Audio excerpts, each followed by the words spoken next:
여러분, 삶이란 무엇입니까? 우리들이 믿음 안에서 하나님을 안 다음에 하나님에 대한 발견과 동시에 나에 대한 발견이 일어나는 것이, 그것이 바로 믿음이 우리에게 가져다 준 귀한 선물 중에 하나라는 거예요.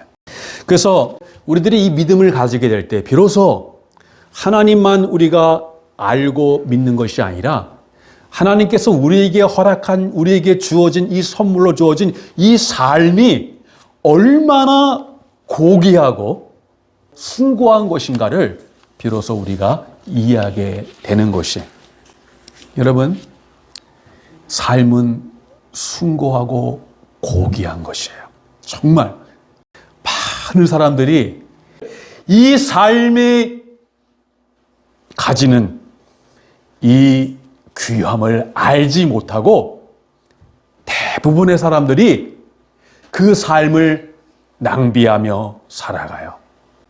우리들은 절대로 살다 보니 그냥 사라져가는, 사람들이 살아가는 그 목적도 없이, 방향도 없이 단지 살아남기 위한 삶이 아니라 왜 우리가 이곳에 존재해야 되고, 왜 이 삶을 포기하지 않고 힘들고 어렵더라도 행복하고 안락한 삶만이 아니라 힘들고 고통을 가져두는 그 삶도 왜 포기하지 않고 그 삶을 붙들고 살아가야 하는지를, 그 삶의 의미를 우리는 이해하고 그렇게 살아가야 된다는 것이. 그냥 살다 보면 어떻게 되겠지. 여러분, 우리의 삶은요, 그렇게 살기에는 너무나 소중하고 귀한 삶이에요. 너무나 고결한 삶이에요. 그렇게 함부로 살 수 있는 삶이 아니라니까요. 왜 우리의 삶이 고결하고 우리의 삶이 숭고하고 우리 삶이 소중하고 귀한 것입니까? 그것은 첫 번째, 모든 사람에게는, 바로 모든 삶에는 그 사람의 배경과 피부색과 환경과 그 가진 것의 유무와 그 모든 것에 상관없이 모든 사람에게는 바로 영혼이 있기 때문이라는 거예요. 우리는 물질이 아니에요. 물질로 이루어졌지만, 그러나 우리는 물질로만 이루어지지 않아요. 그냥 살덩어리가 아니라는 거예요. 사람들의 온통 관심은 어디에 있습니까? 쉽게 말하면 이 살덩어리에 있어요. 살덩어리가 어떻게 편하고 잘 먹고 잘 사느냐? 이것이 어떻게 병들지 않고 더 오래 이 건강함을 유지할 수 있는가? 여기에 온통, 즉 이 물질에만, 이 육에만 사람들의 관심이 있는 것이에요. 그러나 성경은 우리에게 뭐라고 말하고 있습니까? 살리는 것은 육이 아니요 영이니라. 아멘? 우리는 이 육을 부정하지 않아요. 어떤 사람과 같이 육에 막 고통을 주고 그게 막 무슨 영적이냐, 그렇지 않아요. 육도 하나님 주신 선물이에요. 그러나 우리는 육만이 아니라 이 육을, 사람을 사람답게 하고 참답게 하는 것은 바로 우리에게 뭐가 있기 때문에? 영이 있기 때문에, 우리에게 영혼이 있다는 것이. 우리의 삶이 소중하고 고귀한 것은 바로 우리 모든 사람에게 살아갈 영혼이 있고 영혼이 살아갈 영혼이 있다는 거예요. 이걸 사람들이 알지를 못해요. 두 번째는 왜 우리의 삶이 소중하고 숭고하냐면 우리에게는 하나님께로부터 부여받은 우리의 삶이 있기 때문에 그러는 거예요. 우리의 삶은 누구로부터 부여된 거예요? 하나님으로부터 우리는 부여받은, 하나님으로부터 위탁된, 하나님으로부터 우리에게 맡겨진 삶이라는 거예요. 우리의 삶에 관계된 그 모든 것들은, 그 소유권은 우리에게 있는 게 아니라 누구에게 있어요? 하나님에게 있어요. 그래서 우리는 우리의 모든 것이, 내가 그것을 잠시 맡지만, 내가 그것을 잠시 관리하지만, 그것은 내가 하나님께로부터 맡겨진 것이고, 그 내게 주어진 삶을 언젠간 하나님과 그거를 정산하고 그것을 맡기신 하나님께 계산할 때가 있다는 거예요. 어떤 것도 저절로 주어진 것이 아니라는 것. 당연한 것이 없어요. 우리 믿는 사람은 뭐든지 당연하다고 생각하지 않아요. 그 모든 것이 다 하나님께부터 부여받은 삶이기 때문에 그걸 여러분이 정말 그 삶을 귀하게 여기고 소중하게 삶을 살아가야 돼요. 그런데 이 삶은 고귀한 것인데 이 삶을 살아가면서 대부분의 사람들은 그 삶이 무엇인지를 알지 못해요. 무엇을 말하고 있습니까? 우리의 삶은 마치 그 모자이크의 그 퍼즐과 같아서 우리의 삶에 이런 일들 저런 일들이 한 조각처럼 우리에게 일어나고 그 우리의 삶에 일어나는 그 한 조각, 그 피스 하나하나에 그것에 따라서 좋은 일이 일어나면 우리가 기뻐하고 웃고 또 그 삶에 더 많은 일들이 우리를 힘들게 하고 그것을 따라서 우리가 웃고 오는 삶의 많은 그 조각들이 여러분에게 찾아온다는 것이. 그러나 우리의 삶에 일어나는 일들은 그 한 조각만으로 보아서는 우리 모든 것을 합력하여 선을 이루시는 하나님의 뜻을 그 삶의 의미를 절대로 알 수 없다는 것이. 로마서 8장 28절에 하나님을 사랑하는 자, 곧 그 뜻대로 부르심을 입은 자들에게는 무엇이 합력하여? 모든 것이 합력하여 무엇을 이루느니라? 선을. 중요한 것은 무엇이 합력하여? 모든 것이. 즉 우리가 삶이 무엇인가를 이야기해서는 우리에게 매일매일 찾아오는 기쁘고 슬픈 일, 그것에 따라 울고 웃는 그런 삶이 아니라 그 모든 것들을 우리를 부르셔서 우리를 하나님이 미리 아신 자들을 정하신 그들을 그 아들의 형상을 본받기 위하여 우리를 어떻게 하시고 부르시고 부르신 그들을 의롭게 하시고 의롭게 하신 그들을 영화롭게 하시는, 그래서 바로 너희 속에 착한 일을 시작하신 이가 그리스도 예수의 날까지 이루실지를 우리가 확신하라. 여러분에게 뜻하신 그 하나님의 최종적인 목적과 선이 이루어지기까지 우리에게 역사하시고 일하시는 그 하나님의 전체적인 모든 것이 합력하여 매일매일 일어나는 삶의 그 한 조각에 울고 웃지만, 그러나 거기에 머무르지 말고 좀 여러분 부탁합니다. 좀 넓게 사셔요. 좀 얕게 살지 말고, 우리 적어도 믿는 사람들은 내가 좋아하느냐 좋아하지 않느냐 좀 이런 거에 좀 매이지 말고, 좋은 것도 우리가 받아들이지만 좋지 않은 것도, 그렇죠? 그것도 우리 삶의 한 부분으로 받아들이며 그 삶을 살아가야 되는데 좀 넓게 깊게 높게. 우리 종종 참 교회 다니는 사람들이, 믿는 사람들이 넓어야 되는데 너무 참 인색하고 이런 말 들을 때마다 참 우리가 마음이 아픈데 좀 그러지 말고 하나님의 우리 가운데 뜻하신 이 전체적인 모든 것이 합력하여 선을 이루시는 그 하나님의 목적 속에서 우리의 삶의 한 부분을 바라보아야 된다는 것이. 에베소서 여러분 2장 10절에 보면 이런 말씀이 있어요. 우리는 그의 만드신 바라 그리스도 예수 안에서 선한 일을 위하여 지으심을 받은 자니. 그리스도 예수 안에서 무슨 일을 위하여? 선하신 일을. 여러분 성경이 다 이게 연결돼야 안 돼요. 모든 것이 합력하여 선을 이루는데 너희는 그의 만드신 바라 그리스도 예수 안에서 무슨 일을 위하여? 선한 일을 위하여 바로 지으심 받은 자니 이 일은 하나님이 전에 예비하사 우리로 그 가운데서 행하게 하려 하심이라 했어요. 여기서 우리가 주목해야 할 것은 우리는 그의 만드신 바라 그래. 어떤 영어 성경에는 이것을 뭐라고 번역했냐면 masterpiece라고 번역했어요. 쉽게 말하면 우리는 하나님의 작품이다. 한번 따라해 볼까요? 우리는 하나님의 무엇이다? 그냥 작품이 아니에요. 마스터피스. 우리 하나님의 걸작품이에요. 여러분은 뭐라고요? 하나님의 만드신 바라. 하나님의 마스터피스라는 거예요.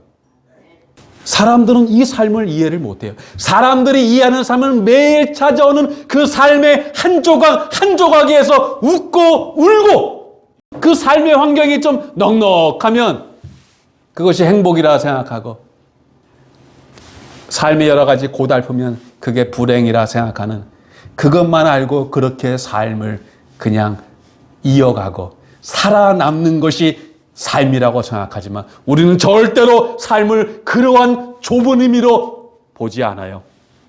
우리 하나님의 만드신 바라 그리스도 예수 안에서 바로 선한 일을 위하여 지으심 받은 일. 하나님의 여러분을 통해서 궁극적으로 이루시는 선이 뭐예요? 매일매일 힘들게 찾아오는 어려움과 고통이 있을지라도 왜 나에게 이렇게 어려움을 주셨지? 내가 이렇게 믿음을 가지는데도 왜 하나님 나에게 어려움을 주시지? 하나님 나 사랑하지 않는가 봐. 이렇게 생각하면 돼요, 안 돼요? 안 돼요. 그러한 삶에도 그리스도 예수 안에서 선한 일을 위해서 하나님이 여러분이 뜻하신 목적이 있고 하나님이 여러분의 이루고자 하는 선한 뜻이 있음을 꼭 믿으시기를 바랍니다. 그게 뭐예요? 이런 지금 한 나에게 오는 그 단편만 부분만 보면 그 한 조각만 보면 피스만 보면 왜 하나님이 나에게 이런 일을 허락하실지 알 수 없지만 그러나 나중에 여러분이 그것을 포기하지 아니하고 이 모든 삶도 하나님이 내게 부여한 삶이라는 것을 그걸 삶을 이해하고 어떠한 삶도 하찮은 삶이 없고 어떠한 삶도 그리스도 예수 안에 있는 삶은 고결하고 숭고하고 소중한 삶이라는 것을 그것을 우리가 믿고 그 삶을 붙들고 한번 살아봐요. 그러면 그 삶을 통해서 우리는 그의 만드신 바라. 그 삶을 통해 그 하나의 피스들이 조각들이 모여서 지금은 다 볼 수 없지만 언젠가 여러분이 하나님의 그 보좌 앞에 서서 그분의 얼굴과 얼굴을 대할 때 그때 왜 뒤돌아볼 때 우리의 삶의 조각들이 그때 다 맞춰져서 그것이 바로 뭐가 되는 거야? 바로 여러분을 통해 이루고자 하는 하나님의 작품이 되는 줄 믿으시기를 바랍니다. 그 작품을 여러분 삶을 통해 이루어 나가시길 바랍니다. 그렇게 사셔요? 그냥 좀 좁게 믿는 게 그냥 교회 와서 주일날 예배 드리고 친교하고 좀 교회만 생각하지 말고 여러분 교회만 생각하는 게 믿음의 삶이 아니에요. 교회에 관계된 일만 하는 게 믿음이 아니라는 거예요. 제가 무엇을 말하고 있습니까? 여러분 교회만 생각하지 말라고요? 목사님 이상한 소리 하시네? 그게 아니라 교회에 관계된 일도 열심히 해야 되고 해야 되지만 믿음이라는 걸 좀 우리가 좀 넓게 해봐요. 우리는 주일에 와서 여기 하나님께 예배할 때도 우리는 믿는 사람이지만 이곳을 떠나서 우리의 삶에 주어진 삶을 살아가는 그 현장에서도 우리는 여전히 믿는 사람이라는 걸 잊지 말아야 돼요. 좀 넓게. 그 넓음이라는 건 뭐예요? 내 마음의 넓음만이 아니라 하나님이 여러분 한 사람 한 사람을 통해서 이루고자 하는 여러분을 통해서 그 만들어 가시는 위대한 작품을 여러분을 통해서 만들어 가신다니까요. 그래서 우리는요, 우리의 삶을 내 삶이지만 내 삶을 하찮게 여겨서도 안 되고 그리고 어떠한 사람, 다른 사람의 삶도 우리는 무시하거나 또 그 사람의 삶을 경히 여기거나 가볍게 여기거나 그렇게 해서도 안 돼요. 그건 죄예요. 어떤 삶도 다 소중한 삶이에요. 로마서 8장 29절에는 하나님이 미리 아신 자들로 그 아들의 형상을 본받기 위하여 미리 정하셨으니 이 정하셨다는 말에서 바로 그 헬라어의 프로호리저라는 말에서 영어의 지평선이라는 말이 나왔다 그랬어요. 하나님이 뭘 정하셨다고요? 이 땅만이 아니라 그 지평선 너머에 있는 영원에서 우리의 영원한 운명을 예수 그리스도 안에서 여러분을 하나님께서 정하셨다는 것이에요.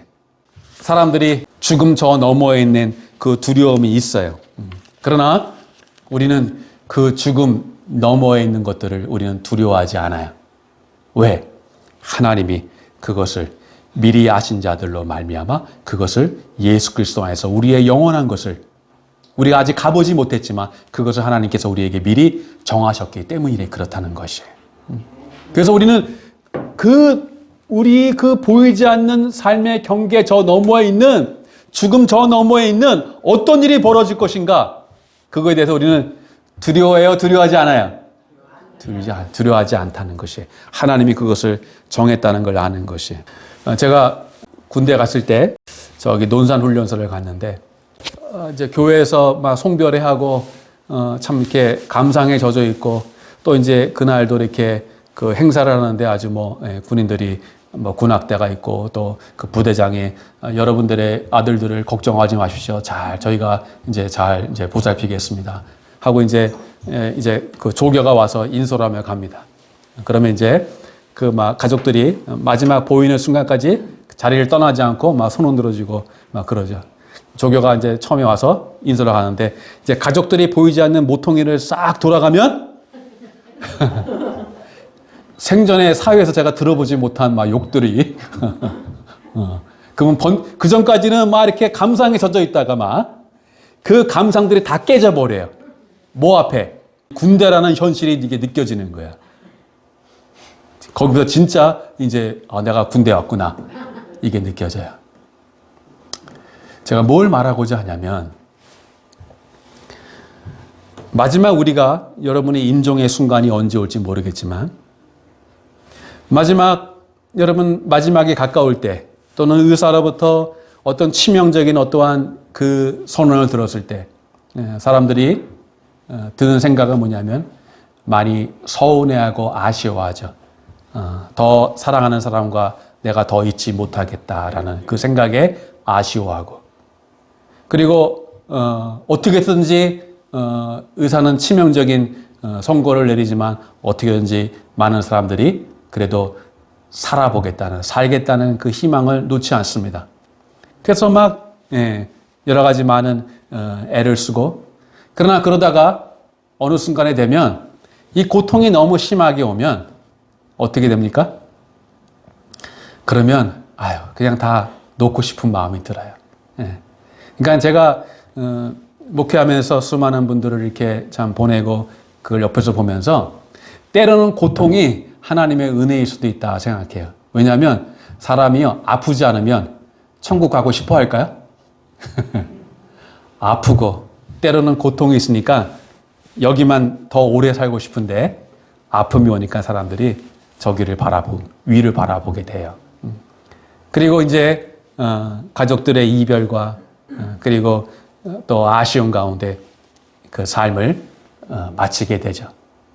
근데 여러분 중요한 건 뭘까요? 이 죽음이 있어 중요한 건 뭘까요? 죽음 전에 내가 더 살지 못하는 아쉬운 서운함 또 사랑하는 사람을 두고 가야 되는 그 감정, 슬픔들 또 남겨진 가족들 입장에서는 사랑하는 사람을 먼저 보내야 되는 이런 아픔들 이런 많은 것들이 있지만 그러나 진짜 죽음에 있어서 중요한 건 뭘까요? 제가 군대 갔을 때 가족들이 보는 앞에서는 그 조교가 아주 상냥하게 하지만 그 가족들이 보지 않는 모퉁이를 돌아서고 나서는 욕을 하는데 무슨 욕을 하는 무슨 여자한테는 욕을 하더라고 정신이 번쩍 들었어요. 이게 현실이구나. 죽음에 있어서 중요한 것은 그 삶의 모퉁이를 지나가자마자 우리 보이는 그 지평선 넘어서자마자 맞이하게 되는 그 진짜 현실, 그 현실이 있다는 것이 사람들이 그 현실 앞에 막닥뜨리고 마주하게 된다는 거예요. 사람들은 많은 것을 준비하고 많은 것을 대비해요. 그런데 오직 한 가지만 있어서는 모호한 것으로 남겨둬요. 희미한 것으로 남겨둬요. 그것이 뭐예요? 바로 죽음 이후에 대해서는 사람들이 막연하게 생각해요. 어떻게 되겠지? 여러분 죽음 이후가 무슨 확률적인 게임입니까? 어떻게 되겠지. 이렇게도 될 수 있고 저렇게도 될 수 있지. 그렇게 모호하고 막연하게 남겨둔다는 것이. 그러나 여러분, 이 땅에 살아가는 삶도 현실이지만, 그러나 죽음 후에 우리가 살아갈 삶도 현실이에요, 현실이 아니에요? 그냥 현실이 아니라, 따라합시다. 진짜 현실이다. 그게 진짜 현실이에요.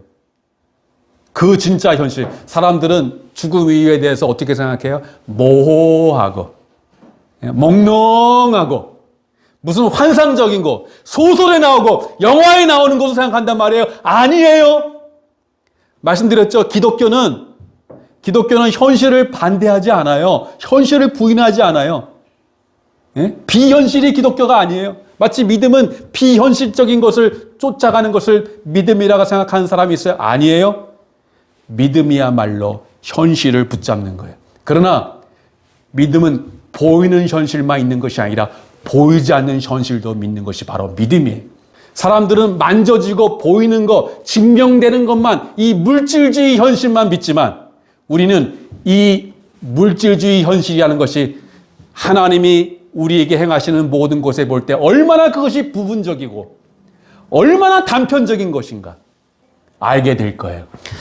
우리가 아는 것이 얼마나, 나중에 우리가 하나님의 얼굴을 보게 될 때 그때 진짜 현실이 우리에게 펼쳐질 거예요. 그때 알게 될 거예요. 우리가 이 땅에서 알고 있었던 것이 얼마나 우리가 진짜 대학의 현실에 비하면 우리는 죽음 이후의 그 영혼에서의 현실이 굉장히 비현실적이고 몽롱하고 모호한 것으로 우리 여기고 이 땅에 만져지고 보고 이것들이 진짜 현실이라고 생각하지만 아니요. 언젠가 지금은 거울을 보는 것 같이 뭐하게 보나? 희미하게 보나. 성경은 이 땅의 것들이 오히려 희미한 것이다. 뭐가 만져지는 것 같지만 그러나 모래알처럼 다 빠져나가는 것이다. 진짜 현실은 이 땅의 희미한 것이 아니라 주님 앞에 서게 될 때 얼굴과 얼굴을 맞대고 보게 될 때 그때 진짜 현실을 우리가 대하게 된다는 것이에요. 그것이 바로 우리 주님에게 있고 그것을 우리가 믿음과 소망 가운데 바라보는 것이에요. 지금은 거울을 보는 것 같이 희미하게 보나 그때는 얼굴과 얼굴을 맞대고 보리라. 어떻게 살아야 돼요? 우리가 믿음이라는 것은 항상 옳은 입장을 가지는 것인데 근데 옳은 입장을 가지기 위해서 필요한 건 뭐예요? 항상 어떠한 문제가 오건 어떠한 일을 당하건 항상 믿음은 옳은 입장에 서는 거예요. 하나님 이걸 중요하게 여겨요. 그런데 무엇이 우리를 알고 옳은 입장을 가지게 해요? 따라합시다. 바른 지식. 옳은 지식이, 그것을 성경은 진리라고도 하는데 올바른 지식이 우리로 알고 옳은 입장을 가지는 거예요. 올바른 지식을 가지지 않으면 잘못 생각해요. 어리석은 자는 그 마음에 이르기를 하나님이 있다 없다? 하나님이 없다라고 그래요. 왜? 잘못된 생각을 가져요. 그 잘못된 생각은 어디서 왔어요? 잘못된 지식에서 오는 것이에요. 오염된 지식. 그래서 하나님에 대하여 바른 입장을 가지지 못하는 것이에요. 믿음은 옳은 입장을 가지는 것인데 그 옳은 입장 어디서 온다고요? 바른 지식에서 오는데 여러분 우리들이 문제를 대하건 또는 사람을 대하건 여러분들이 바른 입장에서 사람을 대해야 돼요. 사람을 함부로 경히 여기지 말고 우리가 사람에 대해서 바른 입장을 가지면 사람을 우리가 무시할 수 없어요. 함부로 대할 수 없어요. 그런데 왜 우리가 이 바른 입장이 있지 않는가? 바로 우리의 지식이 올바른 지식을 가지지 않은 것이. 그래서 우리가 언젠간 주님 앞에 있을 때 그 진짜 현실 가운데 그 실체 가운데 서게 되겠지만 이 땅에 살 때 어떠한 삶으로 살아가야 돼요?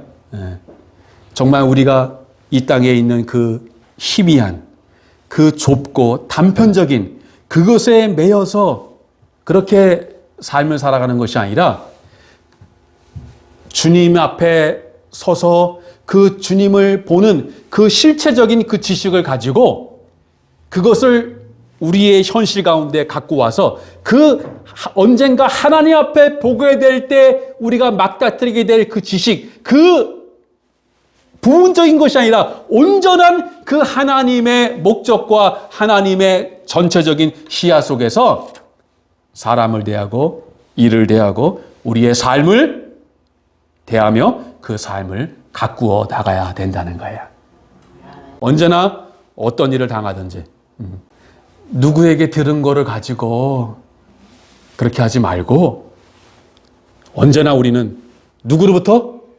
하나님으로부터. 이 하나님 말씀에 의해서 내가 지금 이 입장이 바른 입장인가?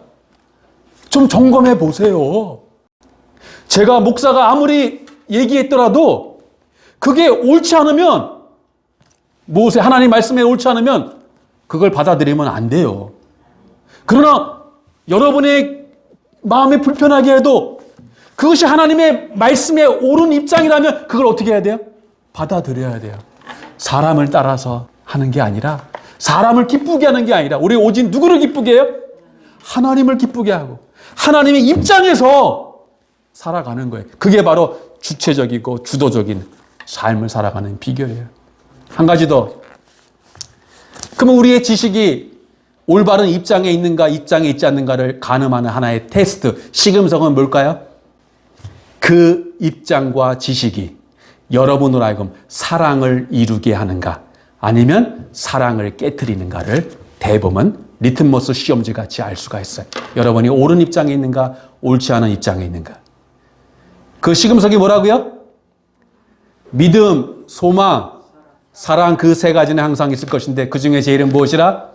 사랑이다. 이 부분을 오늘 다 강의하진 않지만 한 가지만 말씀드릴게요. 우리가 옳은 지식과 옳은 입장에 있어야 되는데 하나님의 그 전체적인 시야 속에서 우리가 옳은 입장에 있는가, 내가 지금 과연 내가 옳은 입장 속에 이 삶을 대하고 있는가, 이 문제를 대하고 있는가, 그걸 가늠하는 시금석이 뭐라고요? 그것이 사랑을 이루어 나가는가 아니면 그렇지 않은가를 대보면 알 수 있어요, 없어요? 알 수 있어요. 사랑을 이루어 나가는 것이라면 그러면 그것을 계속 행하세요. 그러나 그것이 사랑을 이루어 나가지 않는 것이라면 어떻게 해야 돼요? 네, 그것을 우리가 행하면 안 돼요. 부분이 아니라 어린아이와 같은 미숙한 그러한 입장과 생각이 아니라 희미한 간접적인 실체가 아니라 언젠가 얼굴과 얼굴을 대하는 그 하나님의 시야 속에서 우리의 삶을 바라보고 그 삶의 조각조각들을 우리가 이해하고 그리고 지금 당장 그 모든 것을 다 우리가 받아들일 수 없고 이해할 수 없지만 그러나 너희는 그의 만드신 바라 우리를 통해 이 모든 것을 합력하여 선을 이루시는 하나님의 여러분을 통해 그 작품이 아름다운 하나님의 목적이 이루어지기까지 그 삶을 붙들고 하나님의 앞에 아름다운 삶을 이루어 나가서 언젠가 하나님 앞에 그 삶을 가지고 가요. 그래서 하나님 앞에 얼굴과 얼굴을 대할 때 하나님 부족하지만 제가 이렇게 주님 주신 삶을 가지고 이 삶을 살았습니다. 그때 하나님 여러분에게 따라합시다. 착하고 충성된 종아 내가 작은 일에 충성하였으니 내가 많은 것으로 내게 맡기리라. 그렇게 칭찬과 인정받을 수 있는 그런 삶을 오늘 위해 살아가는 여러분 되시기를 주님의 이름으로 축복드립니다.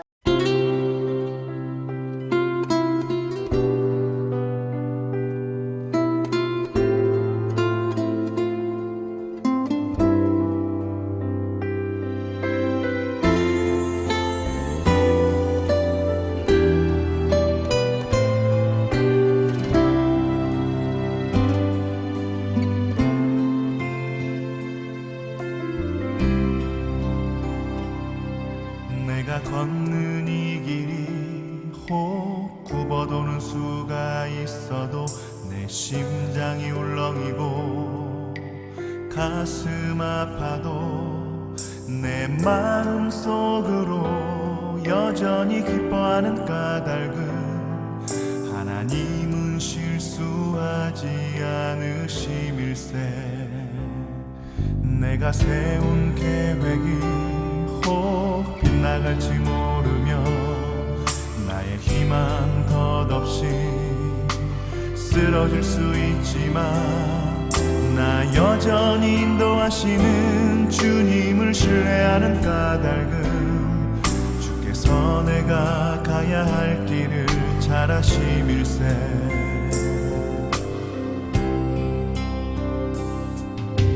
어두운 밤 어둠이 깊어 날이 다시는 밝지 않을 것 같아 보여도 내 신앙 부여잡고 주님께 모든 것 맡기니 하나님을 내가 믿음일세. 지금은 내가 볼 수 없는 건 너무 많아서 너무 멀리 가물가물 어른거려도 분명히 오라 나 두려워 아니하리. 만사를 주님께 내어 맡기리. 차츰차츰 안개는 거치고 하나님 지으신 빛이 뚜렷이 보이리라.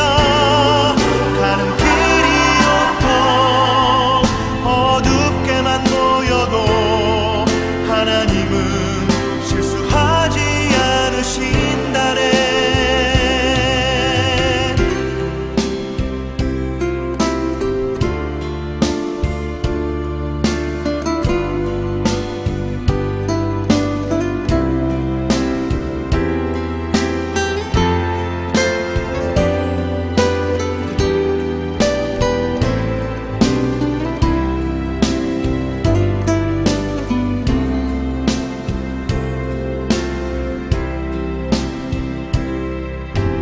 어두운 밤 어둠이 깊어 날이 다시는 밝지 않을 것 같아 보여도 내 신앙 부여잡고 주님께 모든 것 맡기니 하나님을 내가 믿음일세. 지금은 내가 볼 수 없는 건 너무 많아서 너무 멀리 가물가물 어른거려도 분명히 오라 나 두려워 아니하리. 만사를 주님께 내어 맡기리. 차츰차츰 안개는 거치고 하나님 지으신 빛이 뚜렷이 보이리라. 가는 길이 온통 어둡게만 보여도 하나님은 실수하지 않으신다네. 가는 길이 온통 어둡게만 보여도 하나님은 실수하지 않으신다네. 하나님은 실수하지 않으신